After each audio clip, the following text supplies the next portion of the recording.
اعوذ باللہ من الشیطان الرجیم بسم اللہ الرحمن الرحیم سیقول لك المخلفون من الاعراب شغلتنا اموالنا واهلنا فاستغفر لنا یقولون بألسنتهم ما لیس فی قلوبهم۔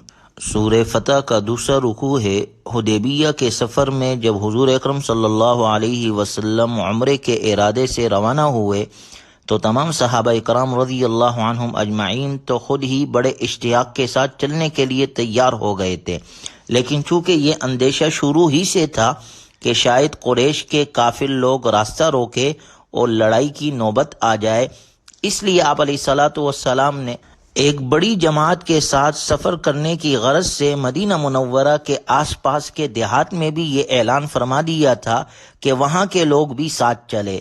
ان میں سے جو حضرات مخلص مسلمان تھے وہ تو آپ صلی اللہ علیہ وسلم کے ساتھ آ گئے، لیکن ان میں سے جو لوگ منافق تھے انہوں نے یہ سوچا کہ جنگ کی صورت میں ہمیں لڑائی میں حصہ لینا پڑے گا، اس لیے وہ مختلف بہانے کر کے رک گئے۔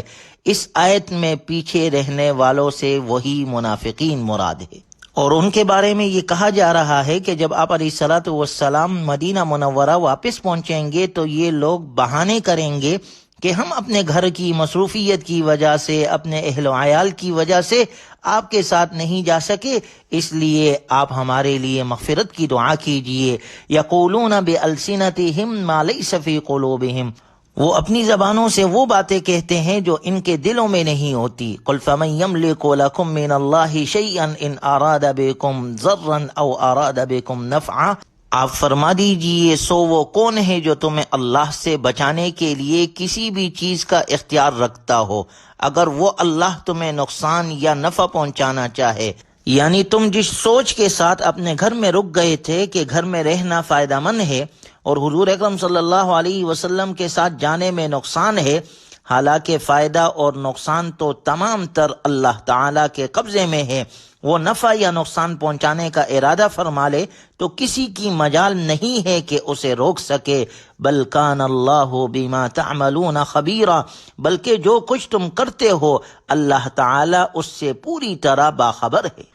بل ظننتم ان لن ينقلب الرسول والمؤمنون الى اهليهم ابدا وزين ذلك في قلوبكم وظننتم ظن السوء، حقیقت تو یہ ہے کہ تم نے یہ سمجھ رکھا تھا، یہ خیال بنا لیا تھا کہ رسول اللہ صلی اللہ علیہ وسلم اور مسلمان کبھی اپنے گھروں کو واپس نہیں لوٹ کر آئیں گے۔ یعنی ان منافقین کا خیال یہ تھا کہ مسلمان چاہے عمرے کے ارادے سے جا رہے ہو لیکن جنگ ضرور ہوگی، اور قریش کی طاقت اتنی بڑی ہے کہ مسلمان وہاں سے زندہ واپس نہیں آ سکیں گے۔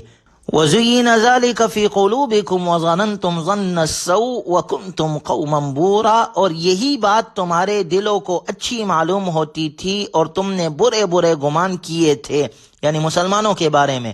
وَكُنْتُمْ قَوْمًا بُورًا، اور تم ایسے لوگ بن گئے جنہیں برباد ہونا تھا۔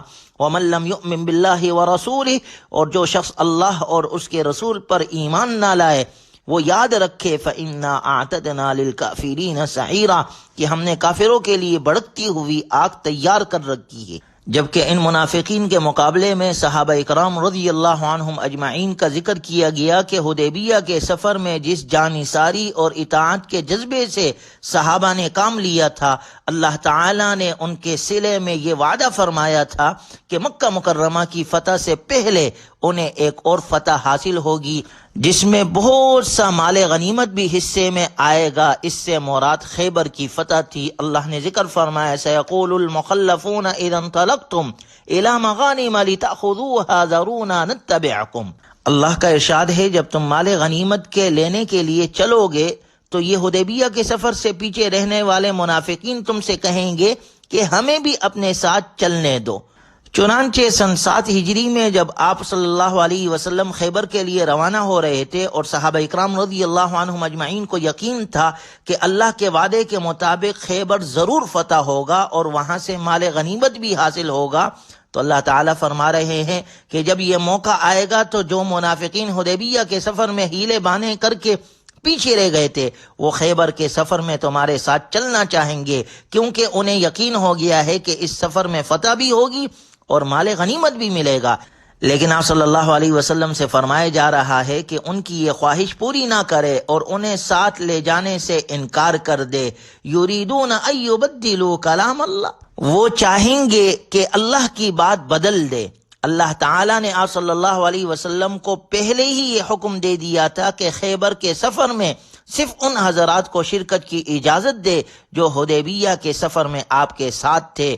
قُل لَن تَتَّبِعُونَا كَذَلِكُمْ قَالَ اللَّهُ مِن قَبْلُ، اللہ کا ارشاد ہے آپ کہہ دینا تم ہرگز ہمارے ساتھ نہیں چلو گے، اللہ نے پہلے سے یوں ہی فرما رکھا ہے۔ فَسَيَقُولُونَ بَلْ تَحْسُدُونَنَا، اللہ کا ارشاد ہے کہ اس پر وہ کہیں گے کہ دراصل آپ لوگ ہم سے حسد کرتے ہیں، یعنی ہمیں مال غنیمت میں حصہ دار بنانا نہیں چاہتے۔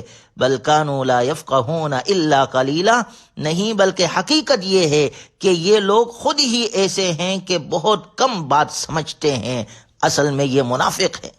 ان میں اطاعت رسول اور جذبہ جہاد نہیں پایا جاتا، چنانچہ ان کے حال احوال کا اللہ نے اس رکوع میں ذکر کیا۔ اس کے بعد اگلے رکوع کی پہلی آیت میں اللہ کا ارشاد ہے لَقَدْ رَضِيَ اللَّهُ عَنِ الْمُؤْمِنِينَ إِذْ يُبَايِعُونَكَ تَحْتَ الشَّجَرَةِ، یقیناً اللہ ان مؤمنوں سے بڑا خوش ہوا، اللہ ان سے راضی ہوا جب وہ درخت کے نیچے آپ سے بیعت کر رہے تھے۔